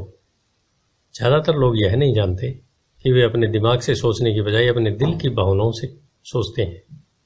आपकी भावनाएं तो आपकी रहेंगी ही, परंतु आपको अपने दिमाग से सोचना भी आना चाहिए, क्योंकि दिमाग को सोचने के लिए ही बनाया गया है।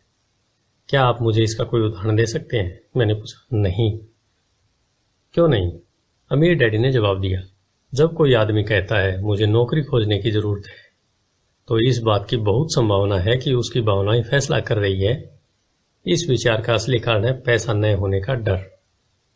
परंतु अपनी जिंदगी चलाने के लिए लोगों को पैसे की जरूरत तो पड़ती ही है। मैंने कहा। बिल्कुल पड़ती है। अमीर डैडी मुस्कुराए। मैं सिर्फ यह कह रहा हूं कि उनके डर के कारण उनके मन में यह विचार आता है। मैं समझ नहीं पाया। माइक ने कहा। अमीर डैडी ने कहा, अगर आपके मन में पैसे की कमी का डर जाग जाए तो तत्काल नौकरी ढूंढने के लिए दौड़ मत लगाइए, ताकि कुछ पैसों के सारे उस डर को मार दिया जाए। इसके बजाय आप खुद से यह सवाल पूछिए, क्या लंबे समय में इस डर का सबसे बढ़िया इलाज नौकरी है? मेरे ख्याल से इसका जवाब नहीं होता है, खासकर जब आप किसी आदमी की पूरी जिंदगी को देखते हैं। नौकरी दीर्घकालीन समस्या का अल्पकालीन समाधान है। परंतु मेरे डैडी हमेशा कहा करते हैं, स्कूल में पढ़ो, अच्छे नंबर लाओ, ताकि तुम्हें एक सुरक्षित और अच्छी नौकरी मिल सके। मैंने हड़बड़ी में बोल दिया। हाँ, मैं समझ सकता हूं कि वे ऐसा क्यों कहते हैं। अमीर डैडी ने मुस्कुराकर कहा, ज्यादातर लोग ऐसी सलाह देते हैं और ज्यादातर लोगों के लिए एक अच्छा विचार होता है, परंतु लोगों की इस सलाह के पीछे भी डर छुपा होता है। आपका यह मतलब है कि मेरे डैडी ऐसा इसलिए करते हैं क्योंकि वे डरे हुए हैं? हाँ, अमीर डैडी ने कहा।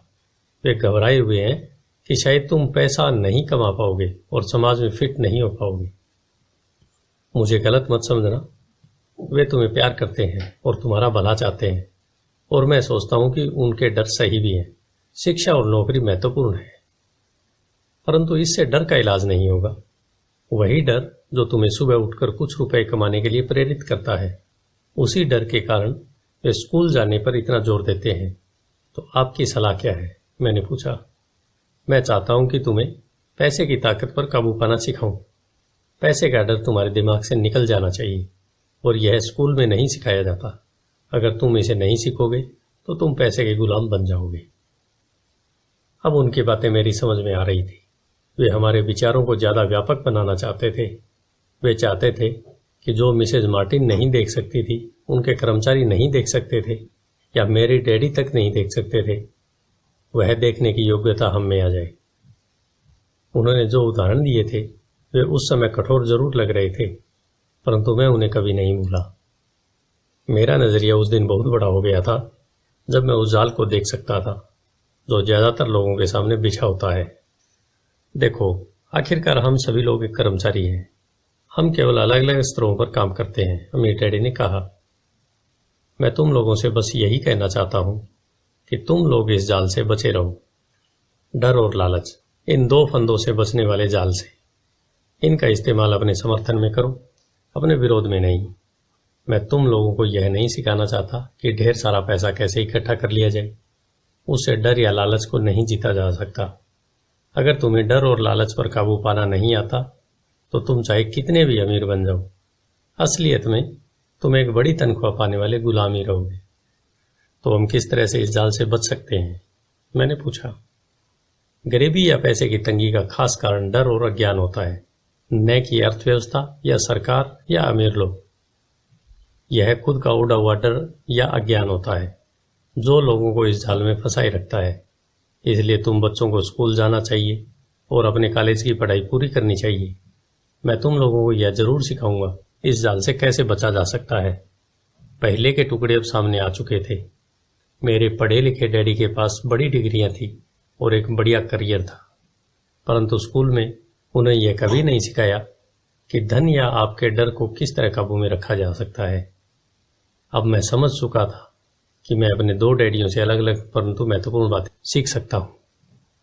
तो आप पैसे न होने के डर के बारे में बात कर रहे थे। पैसे की इच्छा किस तरह हमारे सोच पर असर डालती है? माइक ने पूछा। तुम्हें तब कैसे महसूस हुआ जब मैंने तुम्हारी तनख्वाह बढ़ाने का लालच दिया था? क्या तुमने यह देखा था कि तुम्हारी इच्छाएं किस तरह बढ़ रही थी? हमने अपने सिर हामी में हिलाए, पर तुमने अपनी भावनाओं के सामने हार नहीं मानी, और इस कारण तुम लोगों ने जल्दबाजी में काम नहीं लिया। इससे तुम्हें सोचने का वक्त मिल गया, यह सबसे महत्वपूर्ण है। हमें हमेशा डर और लालच की भावनाएं होती है।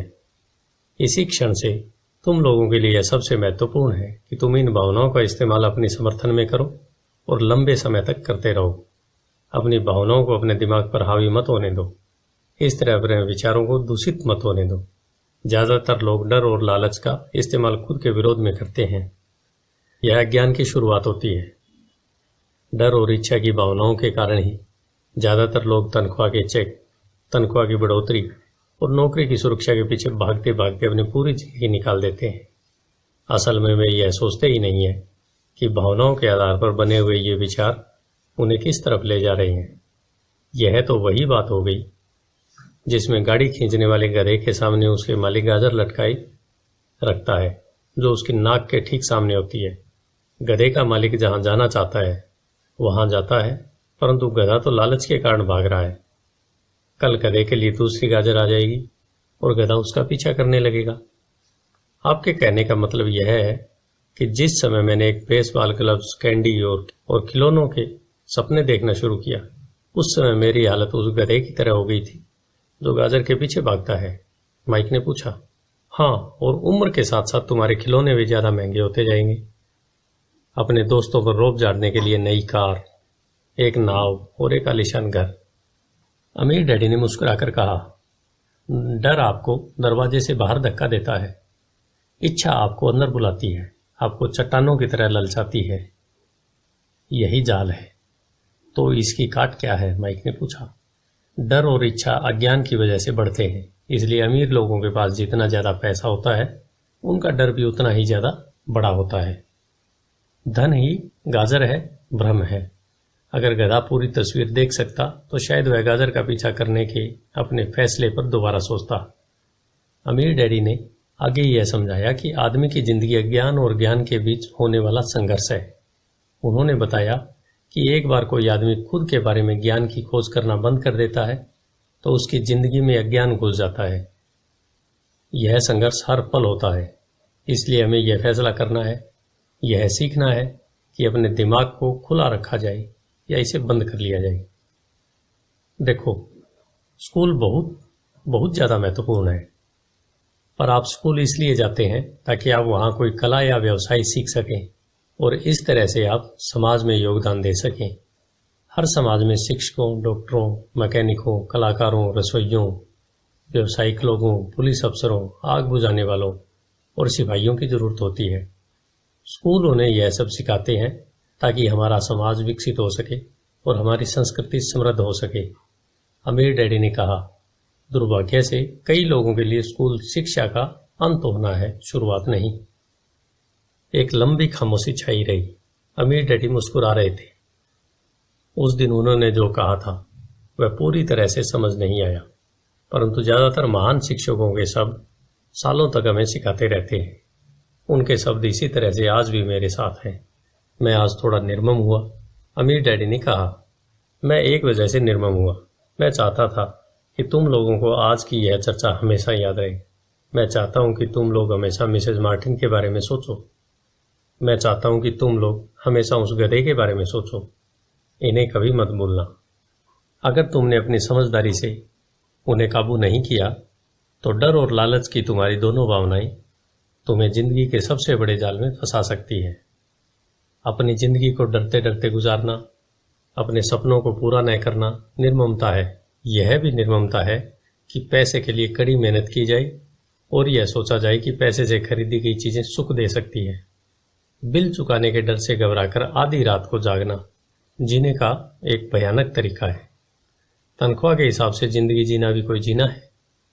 यह सोचना कि कोई नौकरी आपको सुरक्षा या एहसास दे सकती है, खुद से झूठ बोलना है। यह निर्ममता है और यही वह जाल है जिससे मैं तुम्हें बचाना चाहता हूं। मैंने देखा है कि पैसा किस तरह लोगों की जिंदगियों को चलाता है। ऐसा अपने साथ मत होने दो। भगवान के लिए पैसे को अपनी जिंदगी मत चलाने दो। हमारी मेज के नीचे सॉफ्ट बॉल आ गई। अमीर डैडी ने उसे उठाया और वापस खिलाड़ियों के पास फेंक दिया। तो अज्ञान का लालच और डर से क्या ताल्लुक है? मैंने पूछा। यह पैसे का अज्ञान ही है जिसकी वजह से इतना लालच और इतना डर पैदा होता है। अमीर डैडी ने कहा, मैं तुम्हें कुछ उदाहरण देता हूं। एक डॉक्टर जो अपने परिवार को ज़्यादा खुशी देना चाहता है अपनी फीस बढ़ा देता है। उसकी फीस बढ़ने की वजह से स्वास्थ्य सुविधाएं हर एक के लिए महंगी हो जाती हैं। अब इससे गरीब लोगों को सबसे ज़्यादा नुकसान पहुंचता है। इसलिए गरीब लोगों का स्वास्थ्य अमीर लोगों से ज़्यादा बुरा होता है। अब चूंकि डॉक्टर ने अपनी फीस बढ़ा दी है, इसलिए वकील भी अपनी फीस बढ़ा देता है। चूंकि वकीलों ने अपनी फीस बढ़ा दी है, इसलिए स्कूल के टीचर भी अपनी तनख्वाह बढ़ाना चाहते हैं, जिसके कारण हमारा टैक्स बढ़ता है और यह सिलसिला अनंत काल तक यूं ही चलता रहता है। जल्द ही अमीर और गरीब लोगों के बीच इतना भयानक अंतर हो जाता है कि प्रलय आ जाएगा और एक दिन महान सभ्यता धराशायी हो जाएगी।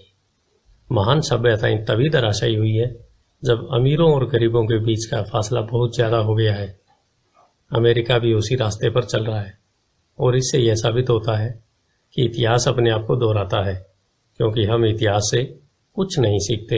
हम केवल ऐतिहासिक तारीखें और नाम रटते हैं, उनके सबक को भूल जाते हैं। क्या कीमतें नहीं बढ़नी चाहिए? मैंने पूछा। अच्छी तरह से चल रही सरकार और एक शिक्षित समाज में तो नहीं, कीमतें दरअसल कम होनी चाहिए। जाहिर है कि ऐसा केवल सिद्धांत में ही हो सकता है। कीमतें अज्ञान से पैदा हुई लालच और डर के कारण बढ़ती है।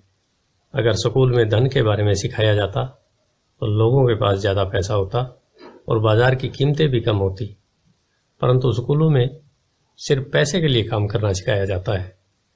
पैसे की ताकत का इस्तेमाल नहीं सिखाया जाता। परंतु हमारे यहाँ बिजनेस स्कूल भी है। माइक ने पूछा, क्या आप मुझे अपनी मास्टर डिग्री के लिए बिजनेस स्कूल जाने के लिए प्रेरित नहीं कर रहे हैं?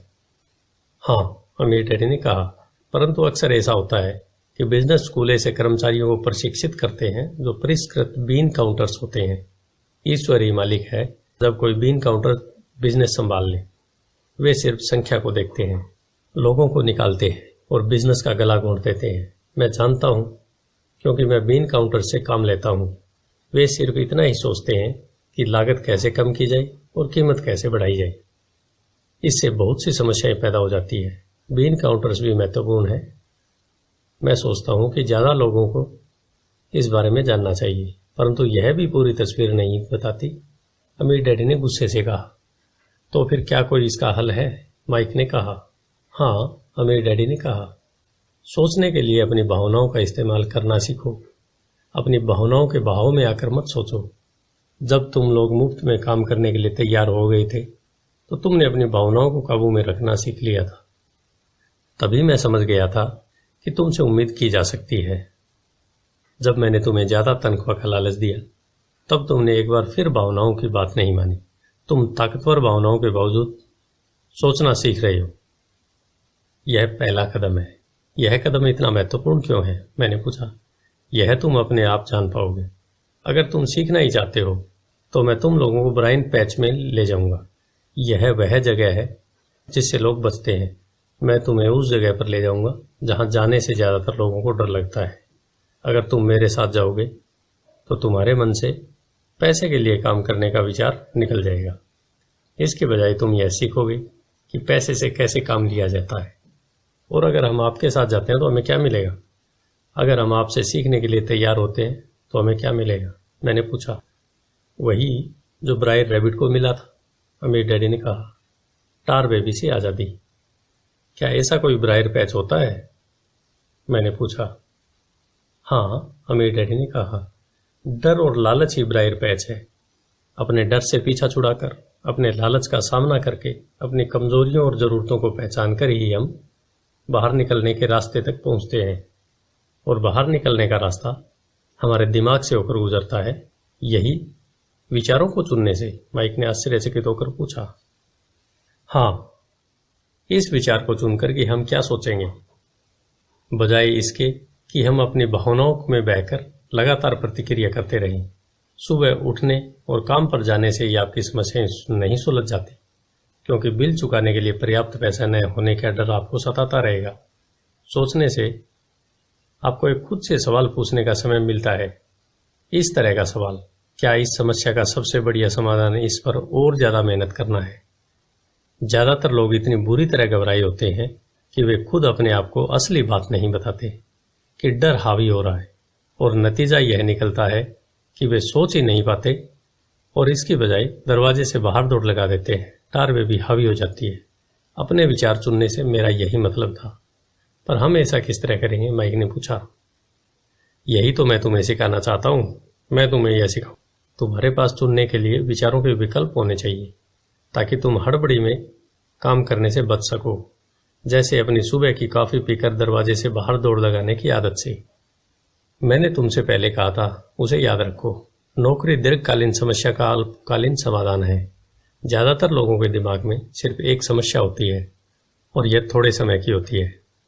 यह समस्या होती है महीने के आखिर में चुकाए जाने वाले बिल यानी टारबेवी। अब पैसा उनकी जिंदगी चलाता है, या मैं यह कहूं कि पैसे को लेकर उनका डर और अज्ञान उनकी जिंदगी चलाते हैं।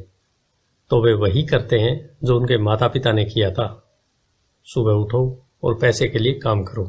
वे इतना समय भी नहीं निकाल पाते कि यह सोच सकें क्या कोई दूसरा तरीका है। इस वक्त वे दिल से सोचते हैं, दिमाग से नहीं। दिल से सोचने और दिमाग से सोचने में क्या फर्क होता है? माइक ने पूछा। अमीर डैडी ने जवाब दिया, मैं इस तरह के जुमले अक्सर सुनता हूं। हर आदमी को काम करना पड़ता है, या अमीर लोग शोषक होते हैं, या मैं दूसरी नौकरी ढूंढ लूंगा, मेरी तनख्वाह बढ़नी चाहिए, आप इस तरह मेरा शोषण नहीं कर सकते, या मैं इस नौकरी को इसलिए पसंद करता हूं क्योंकि यह सुरक्षित है। इसके बजाय हमें यह कहना चाहिए, क्या यहां ऐसा कुछ है जो मुझे नहीं मिल रहा है? इस तरह भावना पर आधारित हमारे विचारों की जंजीर टूट जाएगी और हमें ज्यादा अच्छे तरीके से सोचने का मौका मिल जाएगा। मुझे मानना ही पड़ेगा कि मेरे लिए यह सबक एक महान सबक साबित हुआ। यह जानना कि कब कोई आदमी दिल से बोल रहा है और कब दिमाग से, किसके शब्दों में भावनाएं छुपी हुई है और किसके शब्दों में विचार। यह एक ऐसा सबक था जो जिंदगी भर मेरे काम आया, खास तौर पर तब जब मैं अपने दिल से यानी अपनी भावनाओं से बोल रहा था, न कि अपने विचारों या दिमाग से। जब हम स्टोर की तरफ मुड़े तो अमीर डैडी ने यह कहा कि अमीर लोग हकीकत में पैसा बनाते हैं, वे इसके लिए काम नहीं करते। उन्होंने यह भी बताया कि 5 सेंट के शीशे के सिक्के डालते समय जब माइक और मैं यह सोच रहे थे कि हम पैसा बना रहे थे, तो हमारे विचार उसी रास्ते पर चल रहे थे जिस पर अमीर लोग चलते हैं। दिक्कत सिर्फ इतनी थी कि हमारे लिए ऐसा करना गैर कानूनी था। सरकार और बैंकों के लिए ऐसा करना कानूनी था, परंतु हमारे लिए नहीं था। उन्होंने यह भी बताया कि पैसा कानूनी और गैर कानूनी दोनों ही तरीके से कमाया जा सकता है। अमीर डैड ने बाद में हमें यह समझाया कि अमीर लोग जानते हैं कि धन एक भ्रम है जो हकीकत में गधे के सामने लटकी गाजर की तरह होता है। धन के भ्रम के कारण जो डर और लालच पैदा होता है, उसकी वजह से ही अरबों खरबों लोग यह सोचते रहते हैं कि धन असली चीज है। धन दरअसल एक मायाजाल है। जनता के अज्ञान और भरोसे के भ्रम की वजह से ही ताश के पत्तों का यह महल खड़ा रह पाता है। सच कहा जाए तो गधे की गाजर धन से ज्यादा कीमती है, उन्होंने कहा। उन्होंने अमेरिका के गोल्ड स्टैंडर्ड के बारे में भी बात की और यह बताया कि हर डॉलर का नोट असल में चांदी का प्रमाण पत्र है। उन्हें इस अफवाह से चिंता हो रही थी कि किसी दिन हम लोग गोल्ड स्टैंडर्ड को छोड़ देंगे और हमारे डॉलर चांदी के प्रमाण पत्र नहीं रहेंगे। जब ऐसा होगा बच्चों, तो कयामत आ जाएगी। गरीब, मध्यम वर्गीय और नासमझ लोगों की जिंदगी सिर्फ इसलिए बर्बाद हो जाएगी क्योंकि वे यह भरोसा करते रहते हैं कि धन ही असली चीज है और वे जिस कंपनी के लिए काम करते हैं वह कंपनी या सरकार उनका ध्यान रखेगी। उनकी बातें उस दिन हमारी समझ में नहीं आ रही थी, परंतु सालों बाद जाकर मुझे यह समझ में आया कि यह बड़े पते की बात थी। जब वे अपने पिकअप ट्रक में चढ़े तो उन्होंने कहा, काम चालू रखो बच्चों, पर जितनी जल्दी तुम तनख्वाह की जरूरत को भूल जाओगे, तुम्हारी आगे की जिंदगी उतनी ही आसान होती जाएगी। अपने दिमाग का इस्तेमाल करो, मुफ्त में काम करो और जल्दी तुम्हारा दिमाग तुम्हें पैसे कमाने के दूसरे तरीके बता देगा। उन तरीकों से तुम इस नौकरी से ज्यादा पैसा कमा लोगे। तुम ऐसी चीजें देख पाओगे जो दूसरे लोग कभी नहीं देख पाते। मौके उनकी नाक के नीचे होते हैं, फिर भी ज्यादातर लोग इन मौकों को कभी नहीं देख पाते।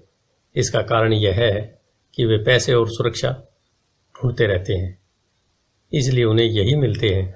जिस वक्त तुम एक मौका भांपने में कामयाब हो जाओगे, उसके बाद तुम जिंदगी भर मौका भांप सकते हो। जिस वक्त तुम ऐसा कर लोगे, मैं तुम लोगों को कुछ और बातें सिखाऊंगा। इस बात को ध्यान से समझ लो ताकि तुम जिंदगी के सबसे बड़े जाल से बच सको। वह टार बेबी तुम्हें कभी कभी नहीं छू पाएगी। माइक और मैंने स्टोर से अपनी चीजें उठाई और मिसेज मार्टिन से गुड बाय कहा। हम वापस पार्क गए, उसी पिकनिक बेंच पर बैठे और वहां घंटों तक सोचते रहे और बातें करते रहे। हमने अगला हफ्ता स्कूल में सोचते हुए और इसी बारे में बातें करते हुए बिताया। 2 सप्ताह तक हम लोग सोचते रहे, बातें करते रहे और मुफ्त में काम करते रहे। दूसरे शनिवार के आखिर में मैं मिसेज मार्टिन से दोबारा गुड बाय कर रहा था और कॉमिक बुक स्टैंडर्ड को ललचाई नजर से देख रहा था। हर शनिवार 30 सेंट नए मिलने से सबसे दुखद बात यह थी कि मेरे पास कॉमिक्स पढ़ने, कॉमिक्स खरीदने के लिए बिल्कुल भी पैसे नहीं होते थे। अचानक जब मिसेज मार्टिन मुझे और माइक को गुड बाय कह रही थी, मैंने उन्हें एक ऐसा काम करते हुए देखा जो इससे पहले कभी नहीं देखा था। मेरा मतलब है, मैंने इसके पहले उन्हें ऐसा करते तो देखा था, पर उस तरफ ध्यान नहीं दिया था। मिसेज मार्टिन ने कॉमिक्स के पहले पेज को आधे में काटा और उसे संभालकर अपने पास रख लिया। बाकी की पुस्तक को उन्होंने एक बड़े से भूरे कार्डबोर्ड के बॉक्स में डाल दिया। जब मैंने उनसे पूछा कि वे इस कॉमिक्स का क्या करती है, तो उन्होंने कहा, मैं उन्हें फेंक देती हूँ। जब वह नई कॉमिक्स लाता है तो मैं ऊपर के आधे कवर को क्रेडिट के लिए कॉमिक्स बुक डिस्ट्रीब्यूटर को दे देती हूँ। वह 1 घंटे में आने वाला है। माइक और मैंने 1 घंटे तक इंतजार किया। जल्दी ही वह डिस्ट्रीब्यूटर वहां आया और मैंने उससे पूछा कि क्या हमें कॉमिक्स मिल सकती है। इस पर उसने जवाब दिया, आपको मिल सकती है अगर आप इस स्टोर में काम करते हैं और अगर आप यह वादा करें कि आप उसे दोबारा नहीं बेचेंगे। हमारी पार्टनरशिप एक बार फिर कायम हो गई। माइक की मम्मी ने बेसमेंट में हमें खाली कमरा दे दिया जो उनके किसी काम का नहीं था। हमने इसकी सफाई करके उसमें सैकड़ों कॉमिक्स जमा कर ली। जल्दी हमारी कॉमिक्स लाइब्रेरी जनता के लिए खोल दी गई। माइक की छोटी बहन को पढ़ने का बहुत शौक था, इसलिए हमने उसे अपना लाइब्रेरियन बना लिया। लाइब्रेरी में आने और कॉमिक्स पढ़ने के लिए हम हर बच्चे से 10 सेंट लेते थे। स्कूल खत्म होने के बाद हर दोपहर 2:30 से 4:30 तक लाइब्रेरी खुलती थी। पड़ोस के बहुत से बच्चे इसके ग्राहक बन गए थे और वे जितने कॉमिक्स पढ़ना चाहते थे 2 घंटे में पढ़ सकते थे। यह उनके लिए बहुत बढ़िया सौदा था, क्योंकि एक कॉमिक्स की कीमत 10 सेंट होती थी और 2 घंटे में वे 5 या 6 कॉमिक्स पढ़ लेते थे। माइक की बहन लौटते समय बच्चों की तलाशी लेती थी और यह देख लेती थी कि वे अपने कपड़ों में कॉमिक्स छुपा कर तो नहीं ले जा रहे हैं। वह इस बात का रिकॉर्ड भी रखती थी कि हर रोज कितने बच्चे आए, उनका नाम क्या था और उनके सुझाव क्या थे। माइक और मुझे 3 महीने तक हर हफ्ते $9.5 का औसत लाभ हुआ। हमने उसकी बहन को हर हफ्ते $1 का भुगतान किया और उसे मुफ्त में कॉमिक्स पढ़ने का फायदा भी दिया। हालांकि वह कॉमिक्स कभी कभार ही पढ़ती थी, क्योंकि वह हमेशा अपनी पढ़ाई में लगी रहती थी। माइक और मैं समझौते के मुताबिक हर शनिवार स्टोर में काम करते रहे। साथ ही हम अलग अलग दुकानों से कॉमिक्स इकट्ठी करते रहे। हमने वादे के मुताबिक कॉमिक्स नहीं बेचे। जब कोई कॉमिक्स फट जाती थी तो हम उसे जला देते थे। हमने इसकी एक शाखा खोलने की भी कोशिश की, परंतु हमें माइक की बहन की तरह मेहनती और भरोसेमंद लाइब्रेरियन नहीं मिला। बहुत कम उम्र में ही हमने यह जान लिया था कि अच्छे स्टाफ को खोजना कितना मुश्किल होता है। लाइब्रेरी खुलने के 3 महीने बाद हमारे लाइब्रेरी में एक समस्या आ गई। दूसरे मोहल्ले के कुछ गुंडे अंदर घुस आए और उन्होंने झगड़ना शुरू कर दिया। माइक के डैडी ने सुझाव दिया कि हम अपना यह कारोबार बंद कर दें। तो इस तरह हमारा कॉमिक्स का धंधा बंद हो गया और हमने कन्वीनियंस स्टोर पर हर शनिवार काम करना भी बंद कर दिया। फिर भी अमीर डैडी रोमांचित थे, क्योंकि उनके पास ऐसी बहुत सी नई बातें थी जो वे हमें सिखाना चाहते थे। वह खुश थे क्योंकि हमने उनकी पहले सबक को इतनी अच्छी तरह से सीख लिया था। हमने यह भी सीख लिया था कि पैसे से अपने लिए काम कैसे करवाया जाए। स्टोर में नौकरी के बदले में पैसा नहीं मिलता था, इसलिए हमें मजबूरन अपनी कल्पना शक्ति पर जोर डालना पड़ा ताकि हम पैसा कमाने का कोई दूसरा तरीका ढूंढ सके। कॉमिक्स लाइब्रेरी हमारा अपना व्यवसाय था। हमारा धन हमारे काबू में था और हम किसी मालिक के मोहताज नहीं थे। इसमें सबसे अच्छी बात यह थी कि हमारे व्यवसाय से हमें तब भी पैसा मिलता था जब हम वहां स्वयं मौजूद नहीं होते थे। उस समय हम पैसे के लिए काम नहीं करते थे, बल्कि हमारा पैसा हमारे लिए काम करता था। ज्यादा तनख्वाह देने की बजाय अमीर डैडी ने हमें इतनी बढ़िया नसीहत दे दी थी। धन्यवाद। अध्याय 3 जो है पैसे की समझ क्यों सिखाई जानी चाहिए।